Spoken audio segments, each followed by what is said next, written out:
안녕하세요. 세상을 이롭게 하는 일에 관심 많은 승무원쌤 김용숙입니다. 이명웅 씨가 유키즈 언더블럭에 출연을 한다는 소식이 전해지면서 전 언론들이 난리가 났습니다. 저도 꼬박꼬박 손꼽아 기다리면서 이명웅 씨의 유키즈 언더블럭 출연을 봤습니다. 그러니까 앞에 출연자 두 사람, 이명웅 씨가 맨 마지막, 이렇게 편집을 할 것으로 저는 예상을 하고 있었습니다. 왜? 시청률을 높여야 되니까요. 당연히 시청률 어떻게 됐겠습니까? 폭등했습니다. 3.5%, 지난주 3.5%에서 5.5%로 폭등했습니다. 지금 유키즈 언더블럭이 많은 구설수에 올라 있습니다. 구설수에 오를 일도 아닌데 구설을 만들어낸 거죠. 그래서 유키즈 언더블럭 제작진들이 고심을 하고 있던 차에 이명웅 씨가 유키즈 언더블럭에 출연을 해가지고 빵 터트린 거죠. 한마디로 제작진들을 구해낸 거죠. 그래서 그 얘기를 간단히 해보도록 하겠습니다. 시청하시기 전에 구독, 좋아요, 알림 버튼 설정해 주시면 대단히 감사하겠습니다. 보통 유키즈 언더블럭에 4팀이 출연을 하는데 이번 주에는 3팀 출연했습니다. 주제도 히어로 특집입니다. 이명웅 씨를 타겟팅한 특집이죠. 히어로 특집입니다. 물론 유키즈 언더블럭에 출연하는 사람이 히어로 아닌 사람들이 어디 있겠습니까만 이번 주 주제를 특히 히어로 특집이라고 한 것은 이명웅 씨를 타겟팅한 주제 선정이 아닌가 이렇게 생각을 합니다. 우선 첫 번째 출연한 강형우 변호사, 개통령이라고 그러죠. 개통령. 이분도 나름대로 강아지 심리를 연구해서 사람 심리 보듯 강아지 심리를 케어하는 사람이니까 얼마나 동물 인격을 생각하는지, 인간하고 똑같이 동물에도 인격이 있다는 것으로 대하는 그런 개통령입니다.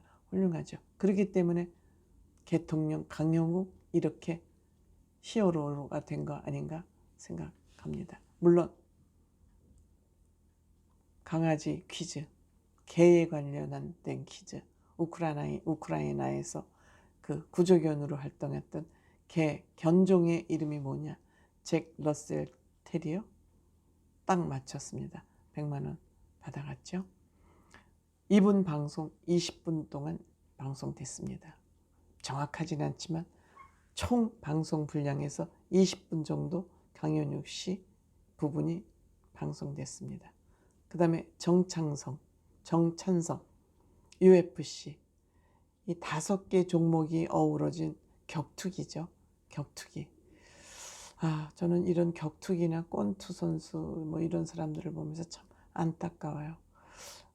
맞으면서 돈을 벌어야 된다는 직업이 저는 참 안타까운, 그러면서 그걸 보면서 우리는 즐거워하는 그것도 더 안타까운 모습이 아닌가 생각을 합니다. 한국의 좀비라고 그러죠. 2022년 4월 10일 패배를 하고 아픔을 안고 돌아온 사람인데 아직 정신적 회복이 안 돼 있습니다. 근데 이 정찬성 씨는 그 부인이 굉장히 훌륭한 조력자로서 활동을 하고 있습니다. 거의 매니저이자 남편의 모든 것을 돌보는 그런 복합 매니저 역할을 하고 있습니다. 싸우고 돌아와서 이는 지금 굉장히 패배의 공허감을 지금 다스리지를 못하고 있는 거고, 운동을 시작할 때는 사실 내성적 성격이기 때문에 운동을 시작했는데 이 격투기를 언제까지 싸움이라고 생각을 하고 있는데 이것이 스포츠라고 생각을 하는 순간부터 자기가 이제 그 경기를 하는 마음이 바뀌었다 그러죠. 본인은 재능보다는 노력에 대한 것은 자기를 따라올 사람이 없다고 생각하고 있다 그럽니다. 가장 중요한 거죠. 가장 중요한 거죠. 근데 이 강한 운동선수가 그 지고 와서 지금 뭐 아내의 마음은 찢어지겠죠. 그 뭐 부상을 당하면서 그 경기를 하고 더군다나 패했으니까 얼마나 마음이 찢어지겠습니까? 하지만 힘든 것은 지금 내가 여기서 멈춰야 하냐, 다시 한번 도전하느냐가 지금 가장 판단하기 힘든 그런 시점이라고 합니다. 물론 나이는 문제가 되지 않지만 본인이 새 아이의 아버지이다 보니 어떻게 하는 것이 가족을 위해서 행복한 마음일까? 그것이 머릿속에서 지금 결정이 안 돼서 굉장히 미치겠다. 그리고 경기를 할 때마다 그 부상 때문에 전신 마취를 9번이나 하는 그런 수술을 받았다 그럽니다. 그러니까 이렇게 맞으면서 돈을 벌어야 된다는 이 직업에 저는 굉장히 안타까움을 금할 수가 없습니다. 어떻게 보면 왜 사람들은 이렇게 잔인할까 싶은 그런 생각마저 들게 하는 것이 이 격투기, UFC 경기입니다. 그래서 그 아이들에게 물었어요. 아빠 경기 보냐? 보통은 가족들은 경기를 못 보거든요. 그런데 경기 본다. 왜 보냐 그러니까 아빠는 쓰러져도 다시 일어난다. 그것이 멋있다. 그것이 멋있다. 근데 이번에 아빠가 져서 아빠가 속상해할 것 같아서 아빠에게 힘을 주기 위해서 그림을 그렸다. 그런데 나는 아빠를 믿는다. 다음에 또 이길 거기 때문에.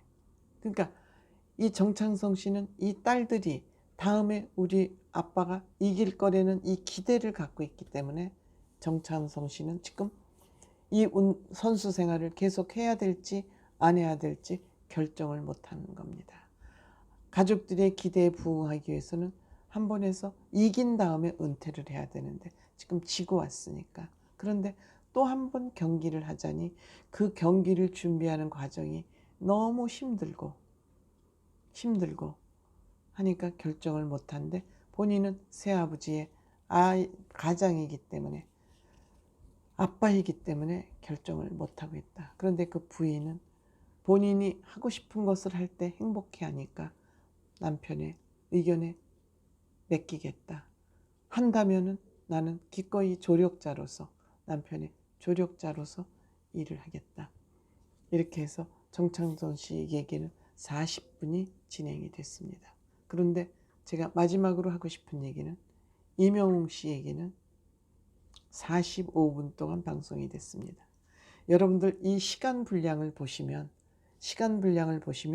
이 뉴키즈 언 더 블럭에서 이명웅 씨 같은 히어로 특집이긴 하지만 이명웅 씨가 얼마만큼 이 게스트 중에서 중요한 핵심 인물인지를 여러분들은 아마도 알 것 같습니다. 그리고 이명웅 씨를 맨 마지막에 배치한 것도 시청률을 이명웅 씨가 언제 나올지 모르니까 저도 이명웅 씨가 언제 나올지 모르니까 지금 제가 앞을 다 본 거예요.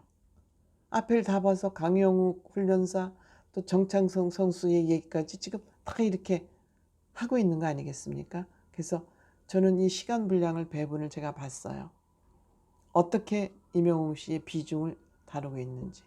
강영욱 훈련사 20분, 정찬성 씨 30분, 이명웅 씨 45분.